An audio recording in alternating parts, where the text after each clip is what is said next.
আমাদের অনন্য স্টোরি সকল প্রকার পার্ট গল্প দেখতে আমাদের চ্যানেলটি সাবস্ক্রাইব করে পাশে থাকা বেল আইকনটিতে ক্লিক করে অল নোটিফিকেশন অন করে দিন। আদিত্য অগ্নি চোখে আবিরের দিকে তাকিয়ে দাঁতে দাঁত চেপে বলল, জাস্ট শাট আপ ইডিয়ট, না হলে ওর আগে তোকে শায়েস্তা করব। আবির বেচারা ভয় পেয়ে চোটপ্রবক একটা হাসি দিয়ে বলল, না না ভাই, তার কোনো দরকার নেই, আমি তো শুধু মজা করছিলাম। তাসির আবিরকে বলল, তুই আসলে একটা ইডিয়ট। দেখছিস একটা অ্যাকশন সিন চলছে, তার মধ্যে তুই কমেডি ঢুকে দিয়ে সব কেটে দিলি। আমাকে ছেড়ে দে, তোরা ভালো হবে না কিন্তু বলে দিচ্ছি। আদিত্য এবার চোয়াল শক্ত করে এক হাত দিয়ে জনের মুখ চেপে ধরে রাগে কটমট করতে করতে বলল, কি করবি তুই? দেখা দেখি কি করতে পারিস তুই? দুর্বল মেয়েদের ওপর নিজের পুরুষত্ব দেখানো ছাড়া আর কি ক্ষমতা আছে তোর? আজ দেখে ছাড়বো তোর কত শক্তি আছে। আবির, ওর বাঁধন খোল, দেখি ওর কত পাওয়ার। আবির জনের কাছে এসে শয়তানি ভাব নিয়ে বলল, আব তেরা কিয়া হোগা কালিমা মুহ। আদিত্যর তাসির প্রকুচকে তাকালো আবিরের দিকে। ওদের তাকানো দেখে আবির হাসি থামিয়ে সিরিয়াস ভঙ্গিতে বলল, হোয়াট? এখন কি আমি একটু ডায়লগও বলতে পারবো না? এরকম একটা সিন কি রোজ রোজ হয় নাকি? তাসির বিরক্ত হয়ে বলল, হয়েছে, তোর ডায়ালগ বলা হয়েছে নাকি আরও আছে? আবির ক্যাপলা হাসি দিয়ে বলল, দোষ, আর মাত্র একটা বলবো, প্লিজ প্লিজ। ঠিক আছে, বক তোর ডায়ালগ। আবির আবারও জনের দিকে তাকিয়ে ভাব নিয়ে বলল, চিতে কি চাল, বাস কি নাজার और আবির কি মারপে কাভি সন্দেহ নেই কাটতে। আদিত্য এদের কাণ্ড দেখে চরম বিরক্ত। ইচ্ছে করছে আগে এদেরকেই পেটাতে। রাগী স্বরে বলল, এখন তোর ফালতু কথা বন্ধ হলে ওর বাঁধনটা খোল। আবির জনির বাঁধন খুলে দিল। আদিত্য জনিকে বলল, তো দেখা তোর পাওয়ার। জনির তো ভয়ে কাঁপুনি উঠে গেছে। এতক্ষণ এত কথা বললেও এখন সব ফুস হয়ে গেছে, কারণ ও আদিত্যকে চিনতে পেরেছে। আর আদিত্যের পাওয়ার সম্পর্কে ওর ভালোই ধারণা আছে। এখানে ওকে মেরে গুম করে ফেললেও কেউ জানবে না। জনি ভয় ভয় বলল, ভাই, আমার অপরাধটা কি? আমি তো আপনার কোনো ক্ষতি করি নাই, আমার ছেড়ে দেন প্লিজ। আদিত্য এবার নূরের লেখা কথাগুলো মনে পড়ে যায়। রাগে কপালের রগ ফুলে ওঠে। শরীরের সমস্ত শক্তি দিয়ে জনির নাক বরাবর একটা খুশি মারে। ঘুষি খেয়ে জনি ছিটকে নিচে পড়ে যায়। সাথে সাথে ওর নাক দিয়ে রক্ত বেরিয়ে আসে। আদিত্য আবারও জনির গলার ধরে টেনে তুলে এলোপাথারি মারতে মারতে বলতে থাকে, কি করেছিস তুই জানিস না তাই না? মেয়েদের দেখলেই তোর ভোগের বস্তু মনে হয় তাই না? আজ তোর এমন অবস্থা করব যে কোনো মেয়ের ছবি দেখলেও ভয় পালাবি। আদিত্যের মনে পড়ে ওর জন্য নূরের হাতের কি অবস্থা হয়েছিল। ওটা মনে পড়তেই আদিত্যের রাগ আরও বেড়ে যায়। আদিত্য জনির হাতটা নিচে ফেলে নিচের পায়ের পড়তেই পিষতে থাকে। জনি জোরে আর্তনাদ করতে থাকে। একসময় নিস্তেজ হয়ে অজ্ঞান হয়ে যায় জনি। আদিত্য তাও থামে না, মারতেই থাকে। ওর মাথায় যেন রক্ত উঠে গেছে। তাসির আর আবির দুজনেই আদিত্যের অবস্থা দেখে ভয় পেয়ে যায়। ওকে এত রাখতে আগে কখনোই দেখিনি ওরা। আদিত্যকে এখন না থামালে জনি নির্ঘাত মরে যাবে। তাই আবির আর তাসির দৌড়ে যেয়ে আদিত্যকে জড়িয়ে ধরে ঠেকানোর চেষ্টা করল। তাসির বলল, বাস কর ইয়ার, ও মরে যাবে তো। আদিত্য বলল, মরুক, ওর মতো কিটকে মরে যাওয়াই উচিত। আবির বলল, ভাই এমনিতেই ওর যে অবস্থা হয়েছে, আর কখনো উঠতে পারবে কিনা সন্দেহ, এখন ছেড়ে দে ওকে। দুজন মিলে কোনো রকমে আদিত্যকে ঠেকালো। আদিত্য একটু শান্ত হয়ে ওর লোকগুলোকে ডাক দিল। ওরা আসতেই আদিত্য বলল, ওকে হসপিটালে ফেলে এসো। লোকগুলো মাথা ঝাঁকিয়ে বলল। তারপর ওরা তিনজন বেরিয়ে গেল। আদিত্য মাত্রই অফিস শেষ করে এখন গাড়ি ড্রাইভ করছে। আজ একটু বাসায় যাবে ও। আজ হঠাৎ করে ওর বাবার কথা খুব মনে পড়ছে। আদিত্য ভাবছে, ওর মাও তো সেই ছোটবেলায় ওদের রেখে চলে গেছে। কই, ওর বাবা তো নূরের বাবার মতো কোনো নতুন মা নিয়ে আসেনি। তার বদলে সে নিজে একাই আমাদের মা বাবা দুজনের দায়িত্ব আর ভালোবাসা দিয়ে মানুষ করেছেন। কখনো কোনো অভিযোগ করেননি, কখনো নিজের সুবিধার কথা চিন্তা করেননি? এসব কথা ভেবে আদিত্যের মনে মনে প্রচুর গিল্টি ফিল হচ্ছে। নিজেকে অনেক স্বার্থপর মনে হচ্ছে। আগে কখনো এভাবে ভাবাই হয়নি। মা মারা যাওয়ার পর থেকে শুধু নিজের কষ্ট আর নিজের দুঃখ নিয়ে থেকেছি। বাবাও তো এত বছর মাকে ছাড়া একাই কাটিয়েছেন। তারও নিশ্চয়ই কত কষ্ট হয়েছে মাকে ছাড়া থাকতে। তবুও কখনো আমাদের সেটা বুঝতে দেননি। সবসময় আমাদের সামনে স্ট্রং থেকেছেন। সে তো ইচ্ছে করলেই পারত আরেকটা বিয়ে করে সুখী হতে, কিন্তু তা করেননি। বরং সবসময় আমাদের সুখের কথা চিন্তা করেছেন। এসব ভেবেই আদিত্য একটা দীর্ঘশ্বাস ছাড়ল। নূরের ডায়েরিটা না পড়লে হয়তো কখনো এটা মাথায় আসতো না। সত্যি আমি অনেক লাকি যে উনি আমার বাবা। আদিত্য বাসার দরজায় এসে কলিং বেল বাজালো। একটু পরেই আদিত্যের চাচি এসে দরজা খুলে দিল।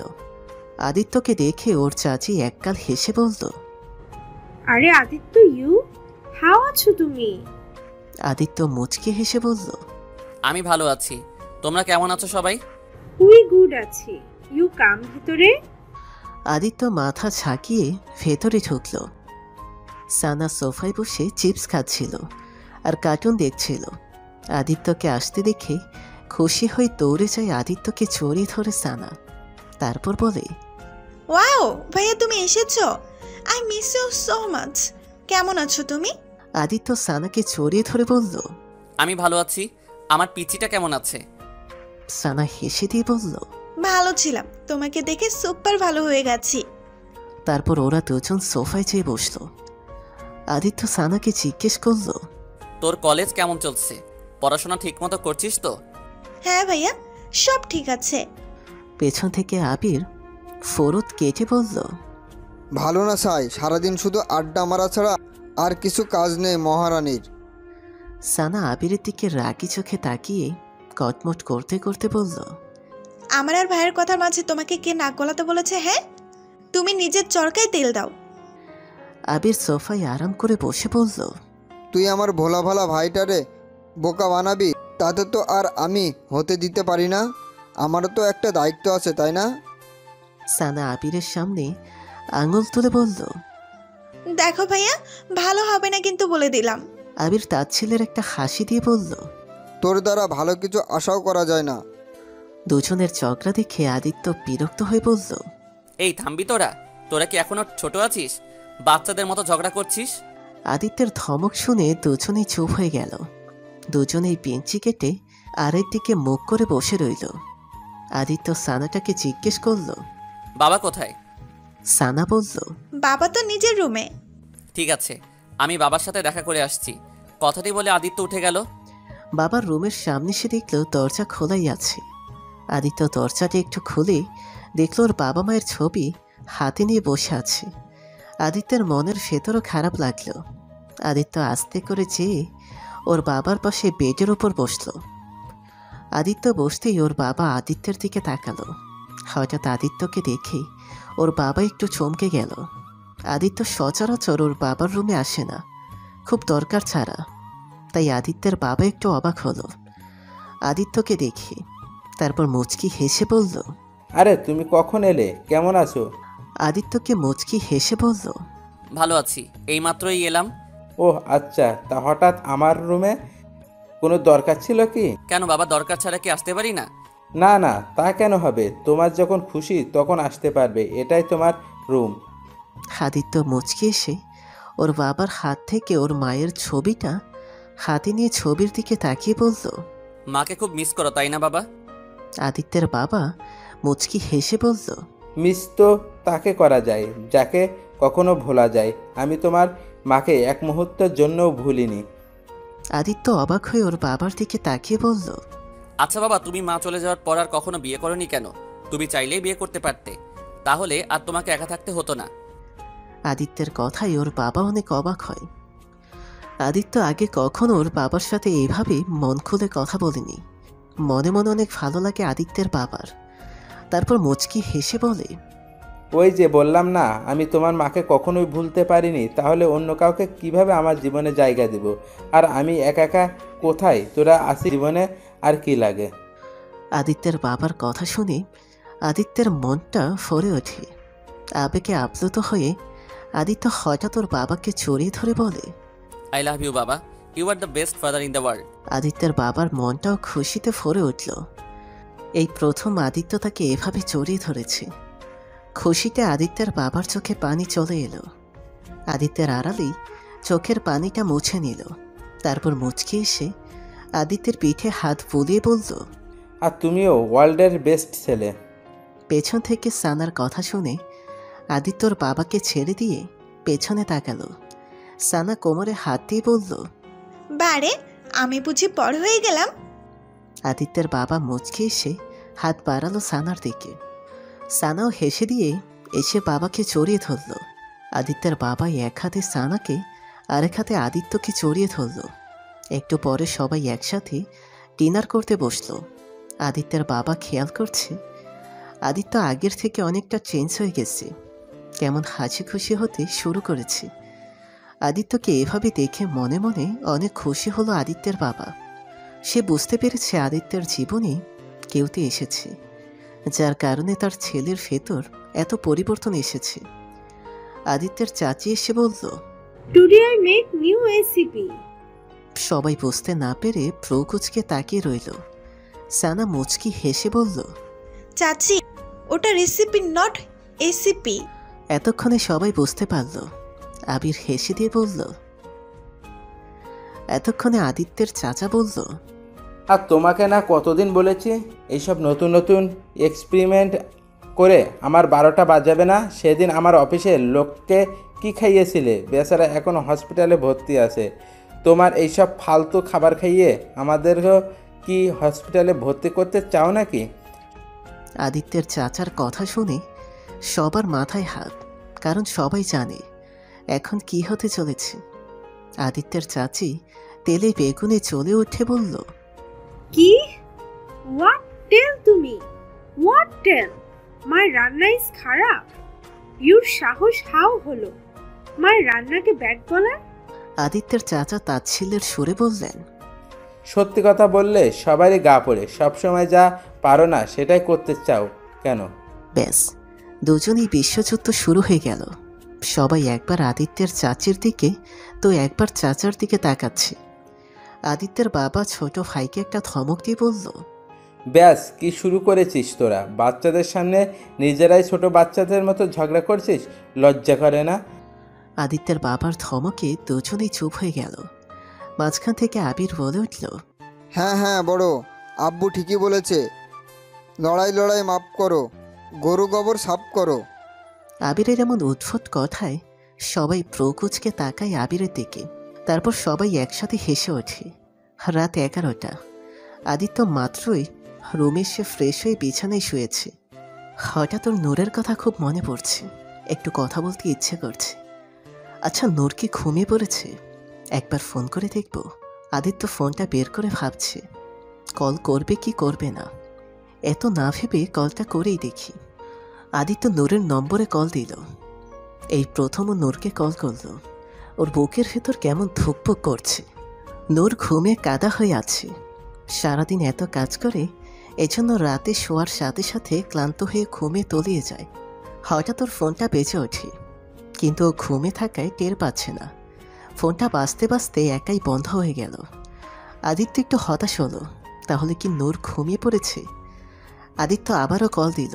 নূর ফোনের রিংটোন শুনতে পাচ্ছে ঠিকই, কিন্তু ধরতে পারছে না। আবারও বাজতে বাজতে থেমে গেল। আদিত্য আবারও হতাশ হয়। মনে মনে ভাবে এইবার শেষ, এবার না ধরলে আর দিব না। শুধু শুধু ঘুমের ডিস্টার্ব করার দরকার নেই। এসব ভেবেই আদিত্য আরও একবার কল করে। নূরের ফোন বাজতে শুরু করে। নূর শুনতে পাচ্ছে। চোখ না খুলে ঘুমের ঘোরেই হাত দিয়ে বিছানার উপর হাতাতে থাকে ফোনের উদ্দেশ্যে। একসময় ফোন হাতে পেয়ে যায়। ফোন বাজতে বাজতে প্রায় শেষের দিকে। আদিত্য ভাবছে হয়তো এবারও ফোন ধরবে না নূর। হঠাৎ আদিত্যের মনে হয় ফোনটা রিসিভ হয়েছে। আদিত্য খুশি হয়ে ফোনটা সামনে দিয়ে দেখে, হ্যাঁ, সত্যি নূর ফোন রিসিভ করেছে। আদিত্য খুশি মনে ফোনটা আবার কানে নিয়ে বলল, হ্যালো নূর। নূর এখনও চোখ খোলেনি। ঘুমের ঘোরেই ফোন রিসিভ করে কানে নিয়ে আছে। Hello Noor, are you there? নূর ঘুমের ঘোরেই বলল, হ্যাঁ হ্যালো, কে বলছেন? আদিত্য ছট করে উঠে বসে বুকের বাম পাশে হাত রাখল। নূরের এমন ঘুমো ঘুমো কণ্ঠের কথা শুনে আদিত্যের হার্টবিটই বন্ধ হয়ে গিয়েছিল প্রায়। কারো ঘুম চড়ানো কণ্ঠ যে এত মারাত্মক হতে পারে তা জানা ছিল না আদিত্যের। বুকে হাত দিয়ে চড়ে চড়ে কয়েকটা নিঃশ্বাস নেয় আদিত্য। তারপর আবার ফোনে বলে, হ্যালো নূর, তুমি কি ঘুমিয়ে পড়েছো? নূর আবারও ঘুমের ঘোরেই বলে, সেই কখন? আদিত্যের এবার মনে হচ্ছে সত্যি সত্যি ওর হাড়টা বন্ধ হয়ে যাবে। নূরের এমন ঘুম চড়ানো কণ্ঠে অনেক আবেদনময়ী লাগছে আদিত্যের কাছে, একদম নেশা ধরিয়ে দিচ্ছে। আদিত্যের ভাবনার মাঝেই নূর আবার বলে উঠল, আপনি কে বলুন তো? এভাবে কারোর স্বপ্নের ভেতর কেউ ফোন দেয়? নূরের কথা শুনে আদিত্য ফ্যাপা চাকা খেয়ে গেল। ও প্রকুচকে বলল, মানে তুমি কি স্বপ্ন দেখছিলে? দেখছিলে মানে? আমি তো এখনো স্বপ্নই দেখছি, আর আপনি আমার স্বপ্নের ভেতর ফোন দিয়ে ডিস্টার্ব করছেন। আদিত্যের এবার প্রচুর হাসি পাচ্ছে। তার মানে নূর ভাবছে ও স্বপ্নের ভেতর কথা বলছে। এটা ভেবেই আদিত্য নিচের ঠোঁট কামড়ে হাসল। তারপর বলল, আচ্ছা তো কি স্বপ্ন দেখছিলে? আপনাকে কে বললো আমি অপরিচিত কাউকে কিছু বলি না? আদিত্য ভাবলে একটু মজা নেওয়া যাক। আদিত্য একটু গম্ভীর কণ্ঠে বলল, তুমি জানো আমি কে? না তো, আপনি তো বলেননি। আপনি কে? আমি হলাম অচিন রাজ্যের রাজকুমার, তোমাকে নিতে এসেছি। নূর ঘুমের ভেতরেই ঠোঁট দুটো প্রসারিত করে অত্যন্ত উৎসাহ নিয়ে বলল, সত্যি আপনি আমার রাজকুমার, আমার সেই স্বপ্নের রাজকুমার? আদিত্য ফোনটা একটু কান থেকে সরিয়ে হেসে নিল। তারপর আবার গম্ভীর ভাব ধরে বলল, আমি তোমার সেই রাজকুমার, তোমাকে নিয়ে যেতে এসেছি আমার রাজ্যে। যাবে আমার সাথে? কিন্তু আপনি তো আমাকে দেখেননি, আর আমি আপনাকে দেখিনি। না দেখে কিভাবে বলি? তুমি না দেখলেও আমি তোমাকে দেখেছি, তাই আমার কোনো সমস্যা নেই। কিন্তু আমি তো আপনাকে দেখিনি। আচ্ছা, আপনি দেখতে কেমন? নিজের কথার কি বলবো, সবাই তো হ্যান্ডসামই বলে, বাকিটা তুমি দেখলে বুঝবে। তাই? আচ্ছা, আপনি কি ওনার মতো সুন্দর? আদিত্য প্রকুচকে বলল, এই উনিটা আবার কে? আরে ওনাকে চেনেন না? উনি দেখতে খুব সুন্দর। আদিত্যের হঠাৎ রাগ উঠতে শুরু করলো। চোয়াল শক্ত করে দাঁতে দাঁত চেপে বলল, কে উনি? নাম বলো ড্যামিট। ওনার নাম সাদমান শাহরিয়ার আদিত্য। আদিত্যের রাগে এক ছটকায় গায়েব হয়ে গেল। সেখানে এসে হাজির হলো রাজ্যের ভালো লাগা। আদিত্য ঠোঁট কামড়ে হেসে দিয়ে বলল, তাই? উনি কি সত্যি সুন্দর? উনি অনেক সুন্দর। তানিম জেইনের চেয়েও অনেক বেশি সুন্দর, একদম হলিউডের হিরোদের মতো। আদিত্য বালিশে শুয়ে চুলের ভেতর হাত দিয়ে টেনে ধরে নিঃশব্দে হাসল। তারপর বলল, আমার সামনে তোমার ওই আদিত্য ফাদিত্যর কোনো বেল নাই। আমি ওর থেকেও অনেক বেশি সুন্দর। আমাকে দেখলে তুমি ওই আদিত্য ফাদিত্যকে ভুলে যাবে, শুধু আমাকে দেখবে আর চুমু খেতে চাইবে। নূরের প্রচণ্ড রাগ হতে শুরু করলো। ঘুমের মাঝেই ওর প্রো কুঁচকে আসলো। ক্ষিপ্ত স্বরে বলল, মোটেই না, ওনার চেয়ে বেশি কেউ সুন্দর হতেই পারে না। আর আপনি ওনাকে নিয়ে এভাবে কথা বলছেন কেন? একদম এভাবে কথা বলবেন না ওনাকে নিয়ে। উনি খুব ভালো। আর আমি আপনাকে কেন চুমু খেতে যাব? আমি তো শুধু ওনাকে চুমু দিই, আর কাউকে না, বুঝতে পেরেছেন? নূরের মুখে নিজের প্রশংসা শুনে আদিত্যের সারা মন জুড়ে ভালো লাগার ঢেউ খেলছে। এর আগেও কত মেয়ে আদিত্যের প্রশংসা করেছে, কিন্তু আদিত্য কখনো সেগুলো পাত্তাই দেয়নি। অথচ আজ নূরের কথাগুলো শুধু শুনতেই ইচ্ছে করছে। আদিত্য আবারও বলল, তাই? উনি এত ভালো মানুষ? উনি এতগুলো ভালো মানুষ। আজ অবশ্য 3টা অ্যাক্ট থেকে একটা অ্যাক্ট বাদ দিয়েছিলাম, কারণ উনি আমার ডায়েরি ফেরত দেওয়ার জন্য শর্ত দিয়েছিল, তাই তখন একটা অ্যাক্ট বাদ দিয়েছিলাম। কিন্তু পরে আবার যোগ করে দিয়েছি, কারণ উনি যে শর্তগুলো দিয়েছে সেগুলো যে আমার ভালোর জন্য তা আমি বুঝতে পেরেছি। তাই উনি আবারও এতগুলো ভালো, বুঝেছেন? আদিত্য হাত মোট করে কোমরে ধরে হাসি আটকানোর চেষ্টা করছে, আর ভাবছে মেয়েটা সত্যি ইনোসেন্ট, বাচ্চাদের মতো কথা বলে। আদিত্য আবার বলে উঠল, যত যাই বলো না কেন, আমার কাছে মোটেও ভালো লাগেনি তোমার ওই আদিত্য ফাদিত্যকে। একদম ফালতু ছেলে। নূর কপট রাগ দেখিয়ে বলল, এই আপনি আবার ওনাকে নিয়ে পচা কথা বলছেন। আসলে ফালতু উনি না, ফালতু আপনি। আপনি একটা পচা রাজকুমার। আপনার সাথে কোনো কথা নেই। আপনার মতো পচা রাজকুমারের সাথে আমি কোথাও যাব না। কথাগুলো বলেই নূর ফোনটা কানের কাছ থেকে সরিয়ে ফেলল আর ফোনটা চেয়ে মুখের কাছে পড়ে রইল। আদিত্য যেন বোকা বনে গেল। একটু মজা নিতে চেয়ে নিচেই অবাক হয়ে গেল। নূরের কথা শুনতে না পেয়ে আদিত্য বলে উঠল, Noor, Noor, are you hear me? Aditya নূরের নিঃশ্বাসের শব্দ শুনতে পেল। ও বুঝতে পারল নূর আবার ঘুমিয়ে পড়েছে। আদিত্য মুচকে হেসে ভাবল, মেয়েটা সত্যি একটা পিচ্ছি। ঘুমের ভেতরেই কথা বলল অথচ টেরও পেল না। আদিত্য ফোনটা কাটল না। ফোন কানে রেখেই নূরের নিঃশ্বাসের শব্দ শুনতে শুনতে একসাথে ঘুমিয়ে পড়ল।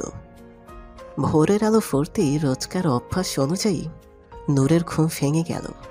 নূর আড়মোড়া ভেঙে উঠে বসল। টাইম দেখার জন্য মোবাইল খুঁজতে লাগলো। যে দেখল ফোন বালিশের কাছে পড়ে আছে। নূর ফোনটা হাতে নিয়ে দেখল ফোন বন্ধ হয়ে আছে। নূর ফোনটা অন করে দেখল চার্জ শেষ। নূর ব্রুগুজকে ভাবল কাল রাতেই তো চার্জ দিয়েছিল। তারপরে তার ফোন ধরেনি। তাহলে এত তাড়াতাড়ি চার্জ কীভাবে শেষ হয়ে গেল? হয়তো পুরানো হয়ে গেছে, তাই এমন হচ্ছে। নূর আর কিছু না ভেবে ফোনটা চার্জে লাগিয়ে ওয়াশরুমে চলে গেল। ফ্রেশ হয়ে এসে নামাজ পড়ে নিল। তারপর বাসায় কাজ শুরু করে দিল। বাসার সব কাজ শেষ করে নূর ময়লা ফেলার জন্য গেটের বাইরে গেল। গেটের বাইরে সে ময়লা ফেলে ফেরার সময় নূর দেখল রাস্তার মাঝামাঝি একটা মহিলা দাঁড়িয়ে আছে। ভয়ে ভয়ে এদিক ওদিক তাকাচ্ছে। হয়তো রাস্তা পার হতে যাচ্ছে, কিন্তু পারছে না। নূরের খুব মায়া হলো মহিলাটির জন্য। ও এগিয়ে গেল মহিলাটাকে সাহায্য করার জন্য। মহিলাটার কাছে যেয়ে বলল, কি হয়েছে? কোনো সমস্যা? আসলে আমি ঢাকায় নতুন, রাস্তা পার হতে পারি না, আমার খুব ভয় করে। নূর মুচকি হেসে বলল, ভয় নেই, আমার হাত ধরেন, আমি আপনাকে পার করে দিচ্ছি।